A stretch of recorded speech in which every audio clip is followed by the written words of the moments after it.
நாம் கர்த்தரையே நம்பியிருப்போம். துன்மார்க்கர்கள் நம்மை மேற்கொள்வதும் இல்லை, அவர்கள் நிரந்தரமாய் நம்மை துன்புறுத்தவும் முடியாது. நிச்சயம் கர்த்தர் விடுதலை தருவார். கர்த்தர் மிகவும் பெரியவர், அவர் நல்லவர், அவர் கைவிடாத தேவன். அவர் மேல் நம்பிக்கையாய் இருப்போம், அவர் மேல் விசுவாசமாய் இருப்போம். அவர் நல்ல தேவன், நம்மை விட்டு விலகவும் மாட்டார், நம்மை கைவிடவும் மாட்டார். நம்முடைய பிதாவாகிய தேவனுடைய அன்பும் ஆண்டவராகிய இயேசு கிறிஸ்துவின் கிருபையும் சமாதானமும் உங்கள் அனைவரோடும் கூட என்றென்றைக்கும் இருப்பதாகும். தலைப்பு: நான் உன்னை விட்டு விலகுவதும் இல்லை, உன்னை கைவிடுவதும் இல்லை. சங்கீதம் 37 அதிகாரம் 12 வசனம் முதல். நீதிமான்களை பார்த்து துன்மார்க்கர்கள் பற்கடிப்பார்களாம்.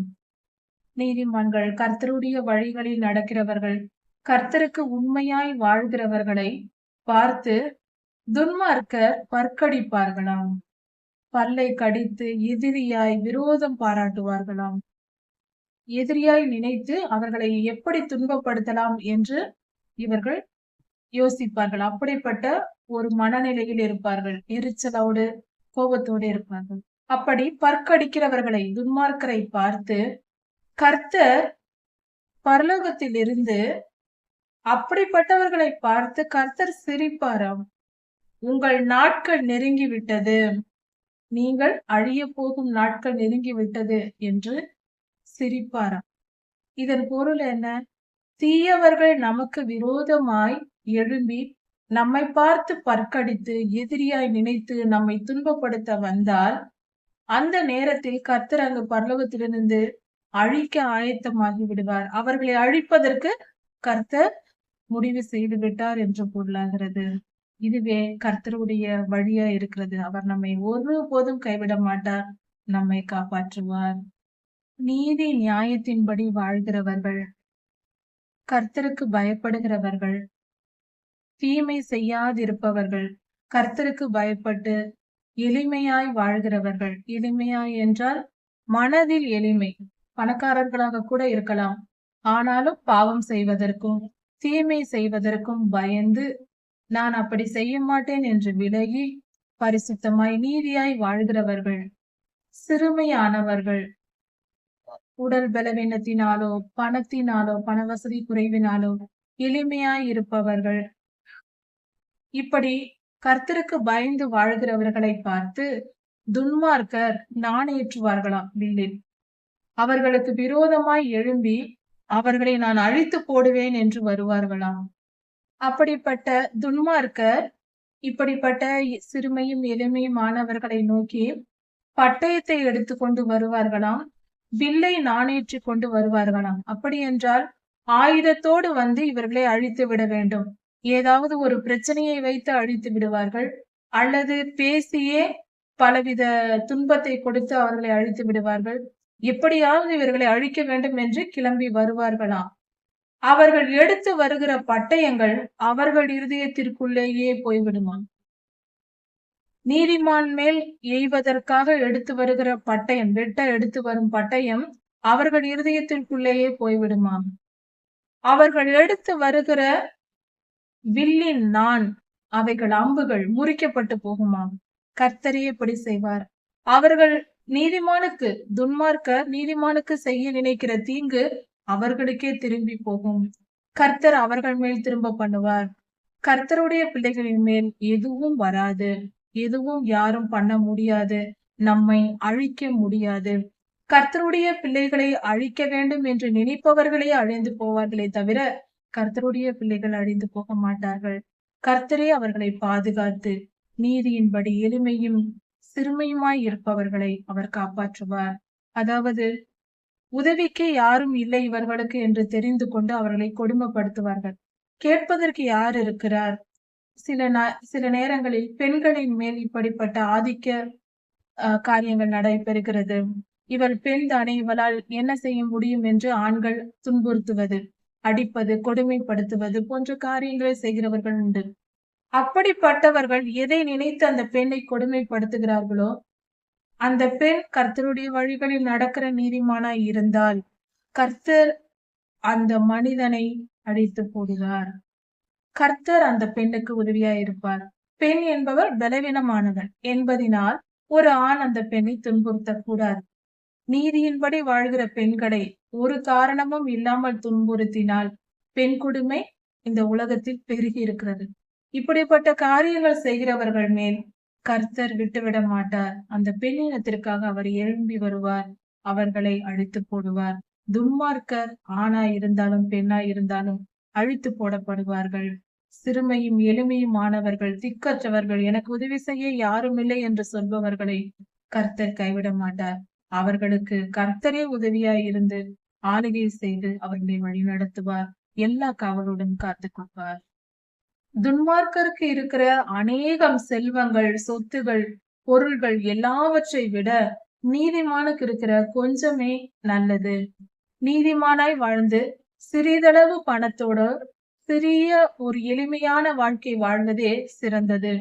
துன்மார்க்கனாய் வாழ்ந்து மிகப்பெரிய அந்தஸ்தில் அதிக பணம், பொருள், சொத்துக்களை வைத்து பணக்காரனாய் வாழ்வதை விட இதுவே நல்லது. சிறுமையும் எளிமையுமாய் இருந்தாலும் நீதிமானாய் வாழ்வதே சிறந்த வாழ்வு. இவ்வுலக வாழ்க்கை நிரந்தரமற்றது. நிரந்தரமற்ற உலகில் சொத்துக்களை சம்பாதிப்பதை காட்டிலும் பரலோகத்தில் நமக்கு சொத்துகள் உண்டாகும்படி, பரலோகத்தில் நமக்கு மிகப்பெரிய அந்தஸ்து கிடைக்கும்படியாக இவ்வுலக வாழ்க்கையில் நீதிமானாய் வாழ்வதே சிறந்தது. துன்மார்க்கனுடைய புயங்கள் முறியும், துன்மார்க்கருடைய கைகள் உடைக்கப்படும். நீதிமானையோ கர்த்தர் காக்கிறார். நீதிமான்களை கர்த்தர் தாங்குகிறார். அவரை தாங்கிக் கொள்கிறார். அவர்கள் விழுந்து விடாதபடிக்கு, அவர்கள் வாழ்க்கையில் சோர்ந்து போகாதபடிக்கு அவர் துணையாய் இருந்து காத்துக் கொள்கிறார். உத்தமமாய் நடக்கிறவர்களின் நாட்களை கர்த்தர் அறிந்து வைத்திருக்கிறார். உத்தமமாய் நடக்கிறார். அவர்கள் ஆயுள் காலம் முழுவதும் அவர்களோடு கூட இருந்து அவர்கள் நாட்களை அறிந்து வைத்து அவர்களை வழி நடத்துகிறார். அவர்களுடைய சுதந்திரம், அவர்களுடைய சொத்துக்கள், அவர்களுடைய பொருட்கள் என்றென்றைக்கும் நிலைத்திருக்கும். உத்தமமாய் நடந்தால் நம்முடைய பொன், பொருள், சொத்துகள், எல்லாவித ஆசீர்வாதங்களும் நமக்கு நிலைத்திருக்கும். நாம் நன்மை செய்து கர்த்தருக்கு பிரியமாய் நடக்க வேண்டும். நீதிமானாய் நடக்கிறவர்கள் ஆபத்து காலத்திலும் போஷிக்கப்படுவார்கள். அவர்கள் பஞ்சத்திலே விழுந்து போக மாட்டார்கள், அழிந்து போக மாட்டார்கள். பஞ்சகாலம் வந்தாலும் வெட்கப்பட்டு போகாமல் அவர்கள் செழிப்பாய் சந்தோஷமாய் இருப்பார்கள். அவர்கள் நிறைவாய் போஷிக்கப்படுவார்கள். ஆபத்து காலத்திலும் அவர்கள் வெட்கப்படாமல் இருந்து பஞ்ச காலத்திலும் திருப்தி அடைவார்கள். துன்மார்க்கரோ அழிந்து போவார்கள். அவர்கள் புகையை போல புகைந்து போவார்கள். துன்மார்க்கரோ கடன் வாங்கி கொடுக்காமல் போகிறார்கள். கடன் வாங்குவார்கள், ஆனால் அவர்கள் திருப்பி செலுத்த மாட்டார்கள். துன்மார்க்கருடைய செயல் அப்படித்தான் இருக்கும். ஆனால் நீதிமான்களோ இறங்கி கடன் கொடுக்கிறார்கள். தம்மிடம் உதவி என்று கேட்பவர்களுக்கு இவர்கள் கடன் கொடுப்பார்கள். நீதிமான்கள் அப்படியாய் அவர்களுடைய செயல் இருக்கும், அவர்கள் குணம் இருக்கும். அதற்கேற்ற ஆசீர்வாதத்தையும் கர்த்தர் அவர்களுக்கு தரும். கர்த்தரால் ஆசீர்வதிக்கப்பட்டவர்கள், கர்த்தருடைய ஆசீர்வாதத்தை பெற்றவர்கள் பூமியை ஆளுகை செய்வார்கள். பூமியின் உயர்ந்த ஸ்தானங்களில் வைத்து கர்த்தர் அவர்களை ஆளுகை செய்ய வைப்பார், அழகு பார்ப்பார். ஆனால் துன்மார்க்கரோ அறுப்புண்டு போவார்கள். அவர்கள் நிலைத்திருப்பதில்லை, அவர்கள் அழிந்து போவார்கள். அவர்கள் சந்ததி கூட இருக்காது என்று வேதம் சொல்லுகிறது. நாம் நீதியின் பாதையில் நடக்கும் போது எவ்வளவு ஆசீர்வாதங்கள், இவ்வுலகத்தின் சகல ஆசீர்வாதங்களையும் பெற்றுக் கொள்கிறோம். அக்கிரமமாய் நடக்கும் போது எந்த ஆசீர்வாதத்தையும் அனுபவிக்க முடியாதபடிக்கு அழிந்தே போகிறோம். ஆயுளே முடிந்த பின்பு எந்த ஆசீர்வாதத்தை அனுபவிக்க முடியும்? இது எப்படிப்பட்ட அறிவில்லாத தன்மையாய் இருக்கிறது, குணமாய் இருக்கிறது. துன்மார்க்க வழிகள், நல்ல மனுஷனுடைய வழிகள், நல்ல மனிதர்கள், அவர்கள் தங்கள் வாழ்க்கையில் அவர்கள் செய்கிற செயல்கள் எல்லாம் கர்த்தரால் ஆசீர்வதிக்கப்படும். கர்த்தர் அவர்களை ஆசீர்வதிப்பார். அவர்கள் செயல்கள் எல்லாவற்றையும் ஆசீர்வதிப்பார். அவனுடைய வழியின் மேல் கர்த்தர் பிரியமாய் இருக்கிறார். அப்படி நல்ல மனிதர்களுடைய வழியின் மேல் அவர்கள் செய்கிற செயல்களை பார்த்து கர்த்தர் ஆசையாய் இருப்பாராம், பிரியமாய் இருப்பாராம். என் மகள் எப்படி வேலை செய்கிறாள் பார், என் மகள் என் சித்தத்தை எப்படி நிறைவேற்றுகிறாள் பார், என் மகன் எப்படி என் சித்தத்தை நிறைவேற்றுகிறான் பார் என்று சந்தோஷமாய் பார்த்து ஆசையாய் கவனித்துக் கொண்டிருப்பாராம். அவன் விழுந்தாலும் தள்ளுண்டு போவதில்லை. கர்த்தருடைய பிள்ளைகள் கர்த்தருடைய சித்தத்தை நிறைவேற்றி கர்த்தர் அவர்கள் மேல் பிரியமாயிருப்பார். அப்போது அவர்கள் விழுந்து போனாலும், ஒருவேளை ஏதாவது தவறு நடந்து விழுந்து போனாலும், அவர்கள் தள்ளுண்டு போவதில்லை. முழுமையாய் அழிந்து போக மாட்டார்கள். அவர்கள் மீண்டும் எழும்பி விடுவார்கள். கீழே விழுந்தால் என்ன? மீண்டும் எழுப்பி விடுவார். கர்த்தர் அவர்களை தாங்கி விடுவார். அவர்களை ஒரேயடியா கைவிட்டு விட மாட்டார். தாவீது ராஜா சொல்லுகிறார், நான் இளைஞனாய் இருந்தேன், முதிர் வயதுள்ளவனாகவும் மாறிவிட்டேன். இத்தனை காலம் நான் வாழ்ந்ததிலிருந்து என் வாழ்க்கையிலிருந்து நான் பார்க்கிறேன். நீதிமான் கைவிடப்பட்டதையும் அவனுடைய பிள்ளைகள் அப்பத்துக்கு இறந்து திரிவதையும் நான் காணவில்லை. நீதிமானை கர்த்தர் கைவிடுகிறதும் இல்லை. அவனுடைய பிள்ளைகள் சாப்பாட்டிற்காக அவர்கள் ஏங்குவதும் இல்லை. அவர்கள் தவித்திருப்பதும் இல்லை. அவர்கள் திருப்தியாய் போஷிக்கப்படுகிறார்கள். நீதிமான்களையும் அவர்களுடைய பிள்ளைகளையும் கர்த்தர் ஆசீர்வதிக்கிறார். அப்படி அந்த பிள்ளைகள் அப்பத்துக்கு இறந்து திரிவதை நான் காணவில்லை. ஆகாரம் இல்லாமல் தேடி திரிவதை நான் பார்க்கவில்லை. கர்த்தர் திருப்தியாய் அவர்களை போஷிக்கிறார் என்று தாவீது ராஜா சொல்லுகிறார். அப்படிப்பட்ட நீதிமான் நித்தமும் இறங்கி கடன் கொடுக்கிறான். பிறருக்கு உதவி செய்யும் நிலைமையிலேயே அந்த நீதிமான் வைக்கப்படுகிறான். அவர்கள் ஒருபோதும் தாழ்ந்த நிலைக்கு போவதில்லை. அவன் சந்ததி எப்பொழுதும் ஆசீர்வதிக்கப்பட்டிருக்கிறது. நீதிமானுடைய சந்ததி ஆசீர்வதிக்கப்பட்டிருக்கிறது.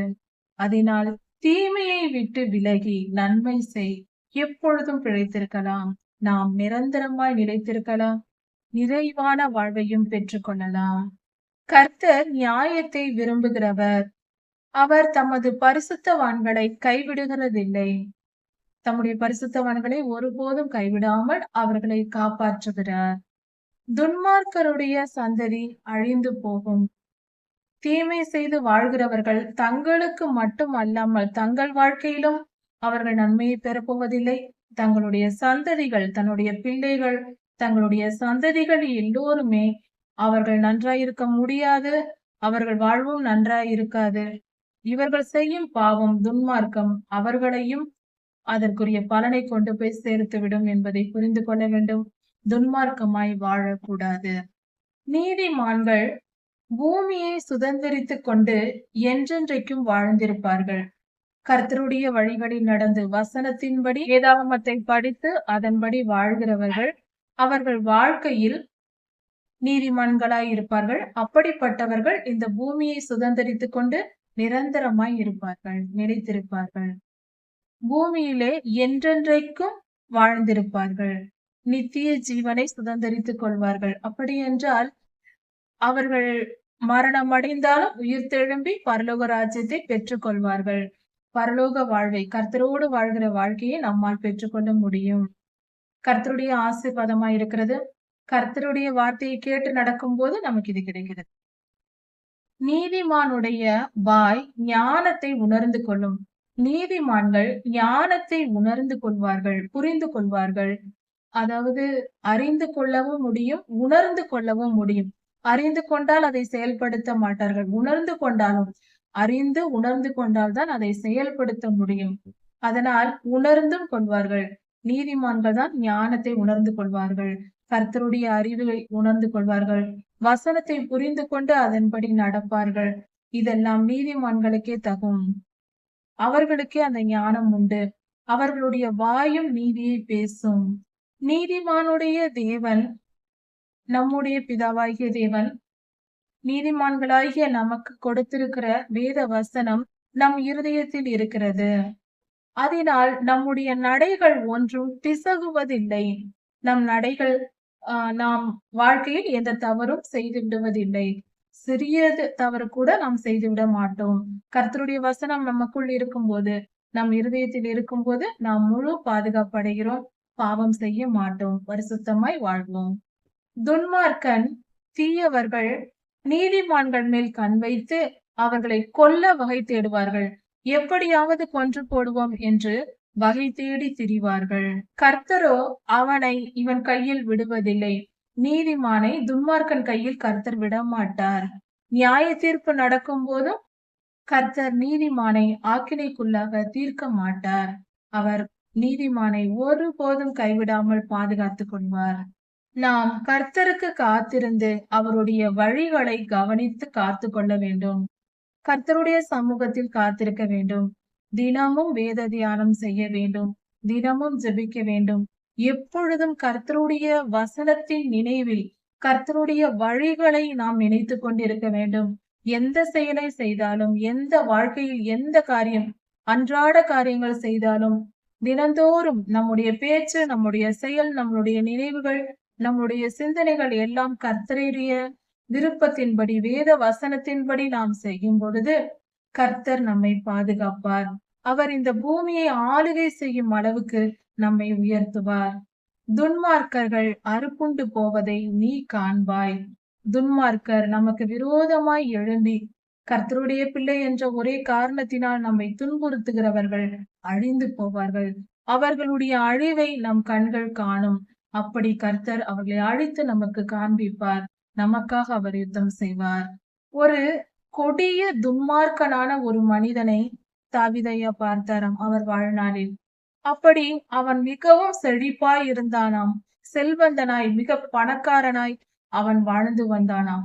கொஞ்ச காலம்தான் அவனை தேடினால் அவன் இருக்கும் இடம் தெரியாமல் அழிந்து போனானாம். இப்படி துன்மார்க்கர் எவ்வளவுதான் செழித்தாலும், ஆகா இவ்வளவு பெரிய மனிதனாய் இவன் ஆகிவிட்டான், இவ்வளவு பெரிய மனிதனாய் வளர்ந்து விட்டான், இவன் உயர்ந்து விட்டான் என்று நாம் நினைக்கலாம். ஆனால் அது கொஞ்ச காலம்தான், அவன் விழுந்து போவான். துன்மார்க்கர்கள் நன்மையில் நிலைத்திருப்பதில்லை. நாம் எப்பொழுதும் உத்தமனை நோக்கி சன்மார்க்கனை பார்த்திருக்க வேண்டும். நீதிமான்களை பார்த்து நாம் வாழ வேண்டும். அவர்களுடைய வாழ்க்கையின் முடிவு சமாதானமாய் இருக்கும்.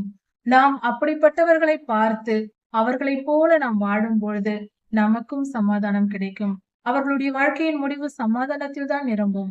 நீதிமான்களுடைய வாழ்க்கை சமாதானத்தில் முடியும்.